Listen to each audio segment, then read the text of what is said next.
what does it mean to know yourself? Hello, friend. Welcome to a new discussion. So, knowing yourself is throwing around as a key ingredient for a good relationship, a good career, and so on. But I don't see as often as a discussion like what does it actually mean to know yourself? Is it just like an endless journey where you don't know the destination but you just go forward? How do you even do that? And first of all, why it's important? So that's what I want to explore today. I want to start a discussion about why it's important to know yourself, why I feel like it's important to know yourself, how to reach it, and some practical steps to do it. And with this being said, let's start with why. And why it's important to know yourself. Rather than going for like very scientific example, I'd rather go for an example that I feel like illustrated better my ideas. So I want you to imagine the following. A large and vast ocean is as large as the eye can see. This ocean represents, in a way, life. Represents all of the possibility of going and exploring aspects of life. And let's say in the middle of the ocean, you have a boat. It is your boat. Actually, it's a very unique boat. That boat cannot be sold, it cannot be changed, it is yours forever to keep. And that boat has different features. It can be a small one, it can be a big one, it can have very good engines that represent wheel, it can have very large sails, it can be like a pirate ship, it can be a modern type, it can be made out of wood, it can be made out of steel. Maybe there's a big one that needs more people in order to use it. Maybe it's a small one that needs one or two people. Maybe it has a very good navigation system that represents the brain, and so on. And I think you see where I'm going with this. That boat represents you. It represents your unique feature as a human. Some people have really strong will presenting the engines. Some people have a really good brain that represent the navigation system, how to reach the goals that you want to. Some boats even may have holes in it, representing their past experience. And it can come in different sizes. You can have like a small one that doesn't affect how they navigate life. Some may have a bigger hole that they quite struggle with it to reach normal points. So this boat is unique. No one boat is the same. Some may be modern and have like a very good engine, but they have so many holes that they don't reach anywhere. Some they have very good sail that they know just to navigate and flow with life.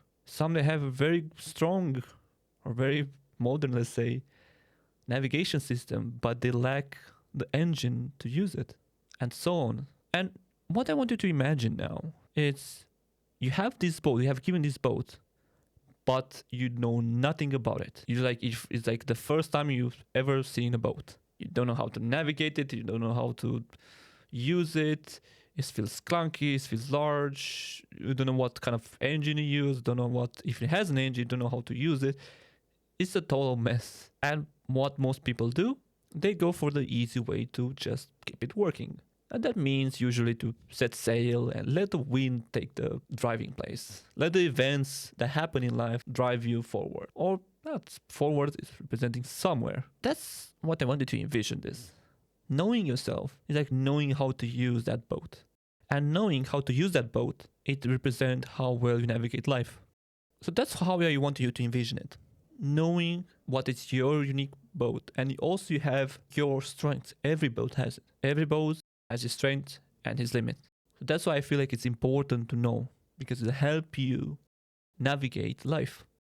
I want to keep you this example in mind, and as a easy way to grasp why it's important to know yourself. Okay, so now we have a good representation why it's important. But I also want to focus on how to actually know yourself. So I think two of the most important steps here are action and observing. Action represents movement or different activities that you do, from little things to playing games to doing something hard or to work on a specific project or doing something as a hobby. This is an action. What I want you to realize is that action produces experience, but also it's very important to observing what kind of energy it takes and gives to you. For example, if you do a specific task, for example, let's say you like to paint. And it gives you energy that motivates you to do more. Well, then you start to learn that this kind of activities, of creative activities, produce you energy. So this is like a clue in finding yourself. So that's why I think journaling is important. Because it's not only about how was your day in terms of, yeah, she said that about me and I said that about that and so on. I think more intentional to the idea what gives me energy and what takes me energy. Even in something like doing your work, there are some activities, even in that work, that you enjoy, even if it's only the break and talking with the coworker and making some jokes. This can be a clue what you like. So that's why when we're talking about, for example, as action, the range, for example, is important. What I mean as range, I mean as diversity of action. We're talking about today we do drawing, tomorrow we go with the bike and so on.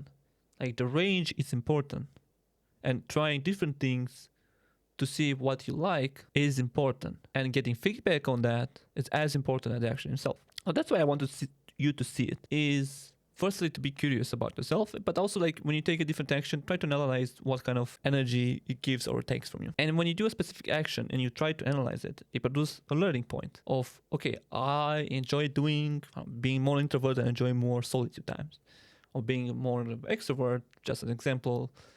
I like more talking with people and meeting with my friends. And you start developing some form of clues. So that's how I wanted you to explore how to know yourself. But stay with me because there are some very important caveats that you need in order to hold these 2 points that I'm trying to make to work together. Because these 2 points technically can be applied to anything. Anything that you want to learn, you can use these 2 points. But there's some very important caveats when we're talking about knowing yourself. So that's what we're talking about in the next point. The next point is discussing the difference when we're talking about learning how to know yourself and what you need to know when you go into this adventure, for example, of knowing yourself. There's 2 aspects that you need to understand. One, some characteristics of yourself are characteristics that you are born with.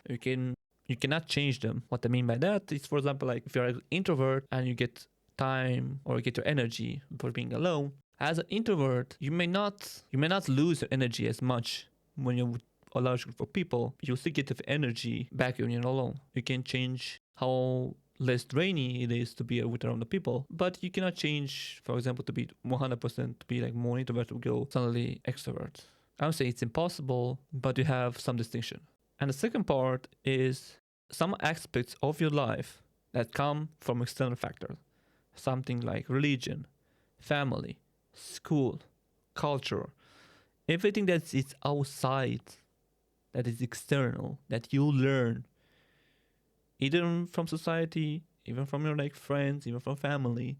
These are external aspects or characteristics of yourself that you either learn through time or through culture, for example. And here it's important to realize that from the factors that are external, they can be easily changed. Or let's say easier than the internal one, for example. But this here with external is a caveat, because external factor, it can be easy or hard to change depending of how or from what young age important was it. What I mean by that? So from a very young age, from all points, for example, the religion, so for example, it was a very important factor. In the family, in the culture, you start to learn that it's very important to have this kind of aspect of your life. So you need to understand, for example, is this something that is my characteristics? It's internal. That's something that I simply like. This is how I am internally with that as a person, or this is something that comes from outside. Next, we're gonna go on how to see the whole adventure of knowing yourself. So in the final part, I just want you to have a different view. I don't want you to see it as something that you either force it or something that you need to go in a great journey on top of the mountains for 3 years in order to discover yourself and so on. But I wanted to take it as an adventure. Adventure where you discover how to drive your boat and how to use it and how to be curious in a way about yourself. Because this curiosity, I think, is one of the most important curiosity that you can have. And I think one of the most important things is also to have understanding towards yourself and understand that you may be different. Understand that some things you like and some others you don't. And it's perfectly fine. And you don't need to force yourself to do something that you don't enjoy. Or you may do something that you don't like and do it the way you'll be fun for you. What do I mean by that? I'll give an example. For me, being an introvert, I didn't like, for example, weddings. To go to weddings, it's something that, okay, it's a large amount of people. I didn't like weddings. It's all exhausting for me. It's all a lot of strangers, so I naturally didn't like them. But one things happened pretty randomly, if you ask me. At one wedding, one of the most strange one actually was from a colleague from work, and I was like, okay, I know everyone. I've barely been in the work field for like 1 year, and like, okay, let's go to this wedding. And everything changed when I know I had someone to talk, for example.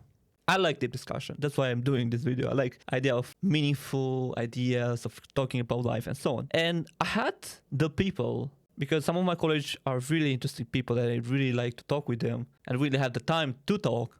I was like, yeah, that would be a great time to just chat about life. And we did. And from the first time, that wedding, that event that I attributed being negative, for example, it changes, or I change it in a way that is enjoyable for me. And this was like a turning point for myself. Because then I realized if I can have an event that happened to me and just change it in a way that it's enjoyable for myself, then I can do that for all activities. Like any work, for example, if you attribute to some form of curiosity to it, it can change, or the way you do it, or the way you see it, it can change. So that's how I want you to see it. Firstly is to be okay that you may be different and to allow yourself to be that kind of person and be okay with that. And the magical fact is like if you do that, you would like to be yourself more. And the people around you will see it. Then they will like you for you. So that's why I see it's an adventure. That's how I want to see as a curiosity. Because once you understand the boat, it becomes way easier to navigate life. That's what I want. Either to encourage you, to challenge you, is to come to the idea of how to do this kind of activities. And to just give one actually really practical advice is the following. For 30 days, for example, is to have a journal and keep it with 3 points. One, based on the activity that you do, what gives me energy? Second, what activities drain me of energy? And third point, what do I take forward? And what I take forward can be as simple as one phrase, and I literally have this 30 day. I will have just I talk with friends. I don't like doing some work around the house and so on. What do I do? Let's chat up with the friends, maybe a bit more. It can be as simple as that, but these are clues. Take it as a treasure map. Take it as a way of finding yourself, and that's it. That's my way of exploring this idea of how to know yourself. With this being said, I'm really looking forward to hear what you think about knowing yourself. What magical moment you have to share, especially like for me, that wedding, for example, was a turning point. I want to know your magical maybe moment. And I was like, I tried to do a different experience once in my way, and then I understand, hey, maybe this is who I am. These moments are really magical, and I really want to see your different experience that you had. Until the next time, keep exploring.